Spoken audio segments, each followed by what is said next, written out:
پاکستان سے جو لوگ وہاں پہ جانا چاہ رہے ہیں, نئے لوگ, ان کو آپ کیا بتائیں کہ سعودیہ کیسے جا سکتے ہیں؟ جو بندہ کام کرنے کے لیے جا رہا ہے, میں عام آدمی کی بات کر رہا ہوں, بزنس مین وغیرہ ان کو تو سارے راستے پتہ ہوتے ہیں, جو مزدور ہے, عام آدمی ہے, وہ کس کس ویزے پہ جا سکتا ہے؟ پروسیس کیا ہے اپلائی کرنے کا؟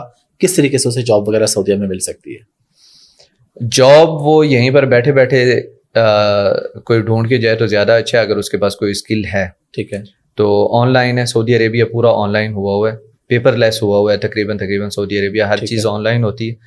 تو سعودی عربیہ میں وہ جاب پہلے ڈھونڈے, یہاں پر بیٹھ کے اپنی سی ویز وغیرہ بھیجے. آپ کو پتہ ہے سی ویز 100 لوگوں کو تو کم سے کم بھیجے نا, جس میں سے آپ تو جانتے ہیں ان ساری چیزوں کو 3 نے تو ریپلائی کرنا ہے 100 میں سے, وہ 100 نمبر ہی پورا نہیں کرتے. بالکل ایسے ہی ہے. تو اس طریقے سے ہار نہ مانے, بھیجتے رہیں, جو اسکل اس کو ایکچوئل میں آتی ہے وہ بتائیں, کیونکہ یہ بڑا مسئلہ وہاں پر تھوڑی دیر پہلے بھی میں نے ذکر کیا ہے, یہ بڑا مسئلہ آتا ہے. لوگ کہتے ہیں کہ ہم کر لیں گے یہ کام وہ کام, پھر کر نہیں سکتے, تو مسئلے ہوتے ہیں. میرے پاس اتنی زیادہ روزانہ ای میلز اور سی ویز وغیرہ آتی ہیں کہ سر آپ جو کام کہیں گے میں کر لوں گا. اب آپ خود بتائیں جو کام میں کیا ہے. اس کا مطلب ہے کہ آپ کو کچھ بھی نہیں آتا. کچھ بھی نہیں آتا, کیوں جس کو آتا ہے وہ بتاتا ہے نا کہ جی میرا یہ کام ہے, میری یہ ایکسپرٹیز ہے. بالکل. تو کوئی ایک چیز, پھر سی ویز کے اندر بھی جھوٹ وغیرہ شامل ہوتا ہے. تو سب لوگ تو ایسے نہیں کرتے, لیکن کافی لوگ ہیں جو اس طریقے سے کرتے ہیں. تو ان چیزوں سے اجتناب کیا جائے. اچھا, آن لائن جاب ڈھونڈ سکتے ہیں, اگر کوئی ریلیٹیو ہے وہاں پر تو وہ انتظام کروا سکتا ہے جاب کا, کہ آپ ایک اسپیسیفک, ایک تو سب سے پہلے اسپیسیفک ہو جائیں کہ میں ڈرائیور کیا ہے. بالکل, میں ڈرائیور ہوں, میں نے صفائی کا کام کرنا ہے, میں ویٹر ہوں, میں شیف ہوں, میں یہ. تو ایک تو پہلے اسپیسیفک ہو جائیں, یہاں پر کوئی بھی ٹریننگ لے لے, کوئی اتنا زیادہ مشکل کام نہیں ہے. تو اس کے بعد پھر وہی اسپیسیفک شاپ ڈھونڈیں, انشاءاللہ آسانی سے مل جائے گی. پھر وہ لوگ آپ کو ویزا بھیجیں گے, اسی ویزے پہ جائیں, آپ کو کوئی پریشانی نہیں ہوگی. ٹائم پہ تنخواہ, ٹائم پہ آپ کا اقامہ بنا ہوا ملے گا, سب کچھ ٹائم پہ ملے گا. اگر ایک ٹرم ہے جس کو کہتے ہیں آزاد ویزا, ایسا ویزا کوئی نہیں ہے سعودی عربیہ میں. ٹھیک ہے, آزاد ویزا کوئی نہیں ہوتا. یہ یہاں پہ ایجنٹس نے اپنی گیم بنائی ہوئی ہے, ایجنٹس نے اپنا حساب سیدھا کیا ہوا ہے. آزاد ویزا وہ مثال کے طور پہ ڈرائیور کا ویزا آپ کو آفر کریں گے اور کہیں گے کہ وہاں پر جا کے جو کام مرضی کرو. پھر ان کو جاب نہیں ملتی, وہاں پر پریشان ہوتے ہیں, اوپر سے روم کا رینٹ ہے, کھانا ہے, وہاں پر ریالز میں لگتی ہے ہر چیز, پھر لوگوں سے ادھار لینا اور یہ ساری چیزیں, بڑے مسائل ہوتے ہیں. تو اسی لیے جاب ڈھونڈ کے ہی جائیں تو وہ کافی زیادہ بہتر رہ جاتا ہے. اور کوئی نہ کوئی اسکل سیکھ لیں, بہت زیادہ ٹائم نہیں لگتا, بس ہمت باندھنے کی ضرورت ہوتی ہے.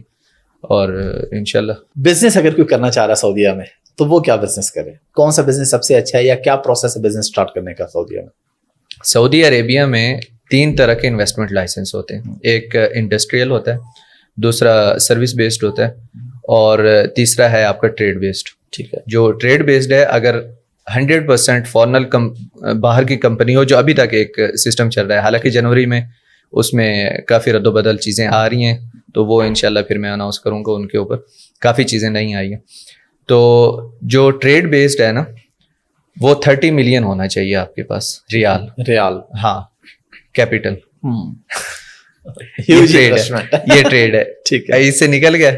اچھا, اس کے لیے 3 ملکوں میں کمپنیز بھی ہونی چاہیے آپ کی, جو اس وقت ہے. ٹھیک ہے, 3 ملکوں میں آپ کی کمپنیز ہو اور 30 ملین ریال ہو. اگر 100% آپ آنر بننا چاہتے ہیں تو آپ کی کمپنی ہوگی اور آپ کمپنی کے مالک ہوں گے, اور اسی کے انڈر بھی ہوں گے اور مالک بھی ہوں گے. اور پھر اس میں آپ کو کفیل بھی نہیں چاہیے, اس میں اپنے کفیل بھی خود ہی ہوں گے آپ.